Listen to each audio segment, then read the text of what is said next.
Welcome to the Breath Weapon X special presentation. That is, what on earth is Minion Masters? Well, we're going to tell you through that. We're going to talk all about it. We're going to talk about the minions. We're going to talk about the Masters. But first, we're definitely talking about the Masters first. So, I assume your first question is, well, what on earth is Minion Masters? Which is a fair place to start. So Minion Masters is a top-down strategy game. Some of you may have played that tower game that's like Clash of Clans, but isn't. That's kind of top-down tower thing. And it's basically the same sort of idea. You've got a master who's on top of a tower, and your tower basically shouldn't be hit. You need to go and hit the other person's tower.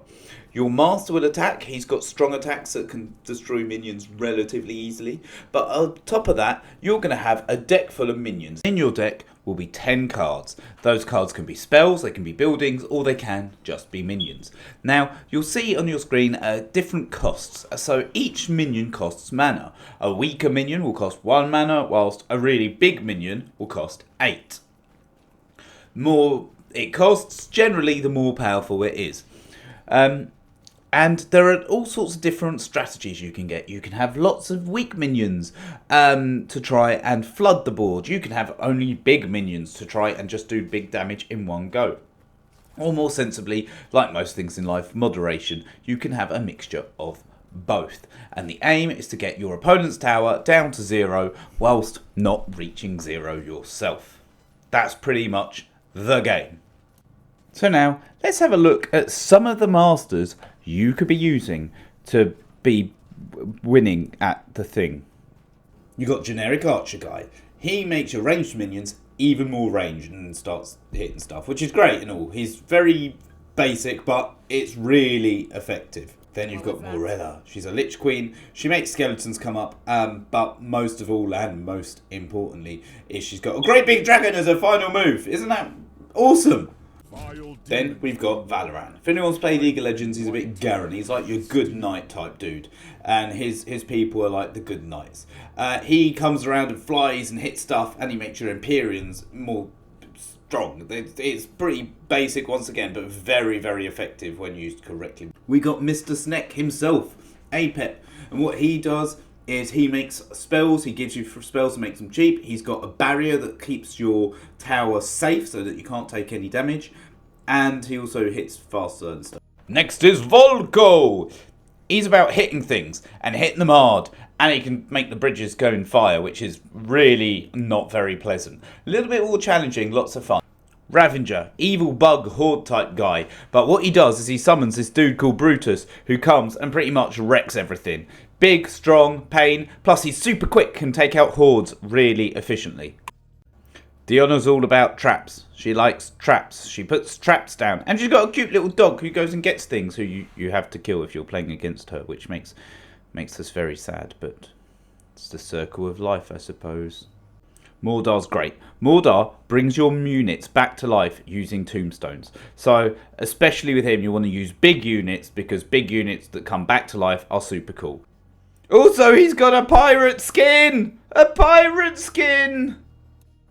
Yes, there are skins. Setsu. Setsu is a big soldier type person, which doesn't really fit with her ability. What she does is she comes onto the field, starts shooting stuff, and you have to play cheap spells. Well, you have to play spells to reload her gun instantly, which can be a big turning point in a game.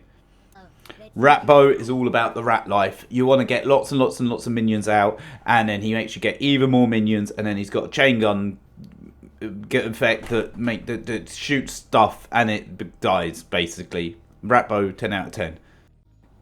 R3KT, which is cool, he's a shooting guy, so you want lots of shooty stuff. And what he does is he creates a clone of himself and goes out into the field himself, and you can do shenanigans, and it's really cool. A little bit more difficult. Oh my god, it's the Chad, King Puff himself, ultimate master. He switches bridges, he gives you extra things, and he then gets little knights that come and destroy everything for you. He is amazing. He is god tier. S+, S+++++. So that's the masters dealt with, but what of the minions? There are 3 types of cards. First, there are minions. Next, you've got spells. And finally, buildings. There are many different factions within the world of Minion Masters. Too many to go through, so I'll just pick up the main ones. First, you got Scrats. These guys are all about numbers. Large numbers, low damage. Apart from some units. Next is Voidborn. Usually, these will be some sort of Lovecraftian creature. This one explodes. Then we've got Imperium. These are good soldiers. They fight, they're very melee based, and they tend to be very damagey rather than spellcastery, if that makes any sense. Furthermore, we've got the Crystal Elves. These tend to be more spellcasters and all about being elves and loving crystals. You know, the type that go and ask you about your horoscope or take your reading with some precious stones. Slither are desert cult people who love Apep and tend to be very Shuriman if anyone else plays League of Legends. That's the kind of vibe they give off, and then they're a little bit of magic, mostly kind of somewhat mythical looking creatures, out of the ordinary, that's definitely for sure. Then, not finally, as there are other factions, but this is where we're going to stop, there are also Outlander. These tend to be shooty robots. They go pew pew pew and they're very roboty. Lots of fun to be had there.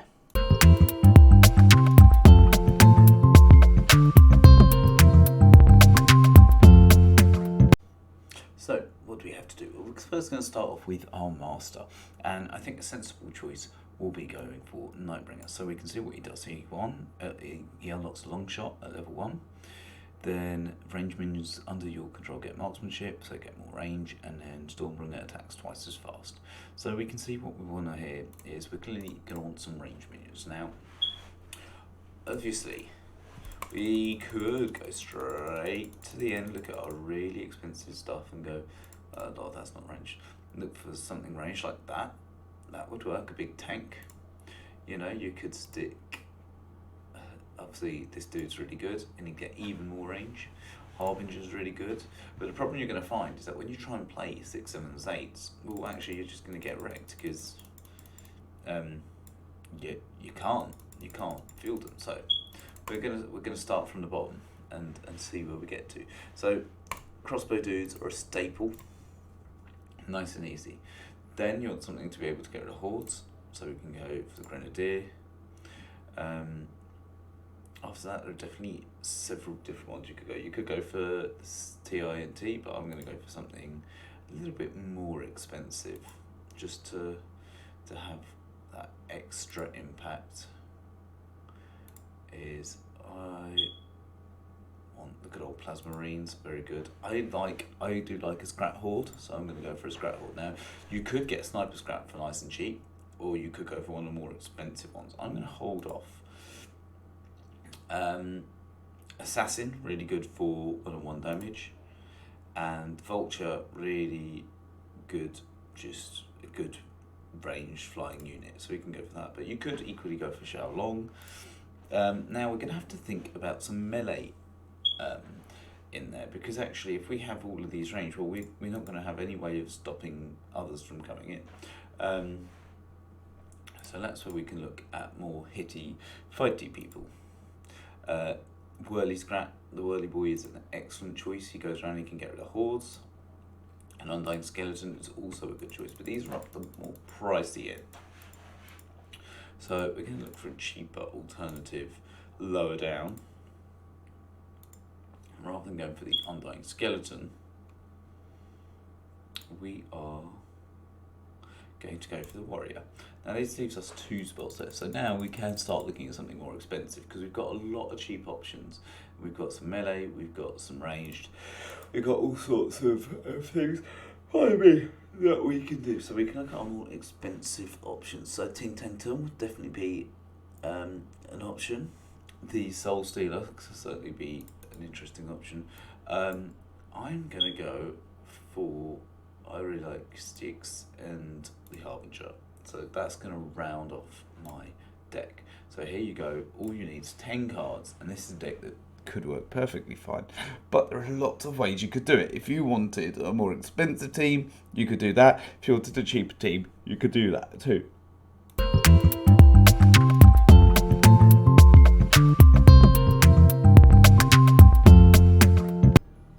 So, to close this off, we are going to do a gameplay tutorial on how to play the game once we get in a game.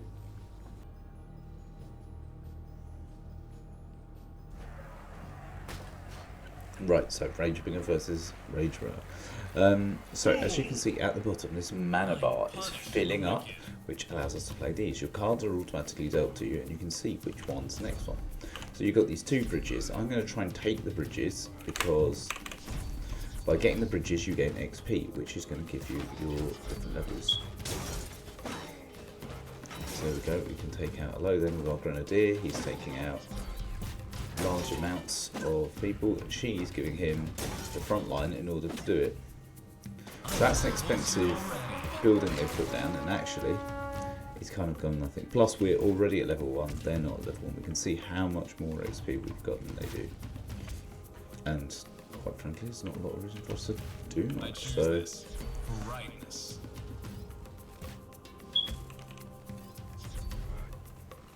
spend a little bit just to keep on them. So now that's a large group we've got there, which is definitely a bit spooky, but they're all melee, so that's fine. We're going to put our Whirly Scrat, and we're going to then, so he's going to tank most of it, and then our little Scrats are going to be able to put it. These purple things are shields, but that's fine because we're making it now. I'm going to save up to try and get this dude. And you can see already he's got really big range. So he's invisible, which is why it looks like that.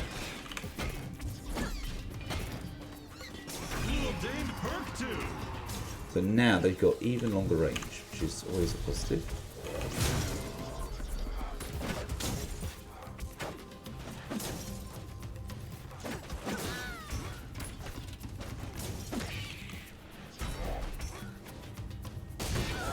That's right, so now they're getting XP over here, so I'm going to want to stop that. However, I can't quite. I think I'm better off putting the Whirly Scrat here to take some of the heat, but then we're going to put our horde over there. Now we're back in control of both bridges, taking away a lot of their XP.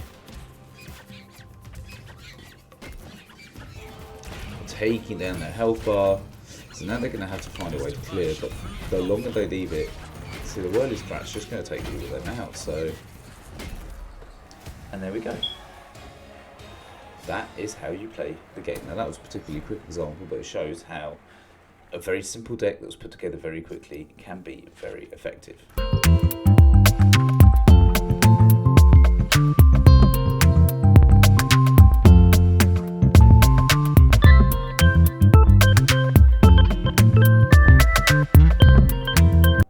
So there you have it. That's Minion Masters. You've seen for yourself exactly what's kind of going on there. We've talked about the different types of minions you got. We talked about the different types of masters. That's like the most of the thing. So we got our minions, we got our masters, we got how to play the game, we got what's going on. Now this game is incredibly free to play, so I highly recommend that you get onto Steam, you type in Minion Masters and you download it, because even better than simply being free to play, every time a new expansion drops, they will allow you to download it for free. That's right. Not only is it free to play, they then give away the DLC. And on top of all that, if you are impatient or just, I don't want to give something back to the game, which I have, you can purchase two things. For £15, you can purchase a thing to unlock all masters forever. So all masters that will come out and all masters that have come out. And on top of that, there's also a option to purchase just bonus rubies and bonus everything. So you get bonus everything in the game, which just helps speed the grind up a little bit. Which actually, considering this is a free-to-play game, which I've spent a lot of hours on, I'm more than happy to put that money back into it as a as something that it deserves. So yeah, that's it. That's kind of all I've got to say on the matter. Get there, download it, and have a great time. One final thing is that please just show us a little bit of support if you could like and subscribe to this video, just to show that you've liked it, that it's something that you'd like to see more of. I spent a lot of time on it, so that'd be cool. Also, last thing, thank you to our patrons. They are fantastic. We love you, Stuart. We love you, KK Simmons, and we love you, Papa Chaz. You can find us on Twitch, YouTube, and our Patreon all there, and in the links below. So have a great time, and I hope you master some minions.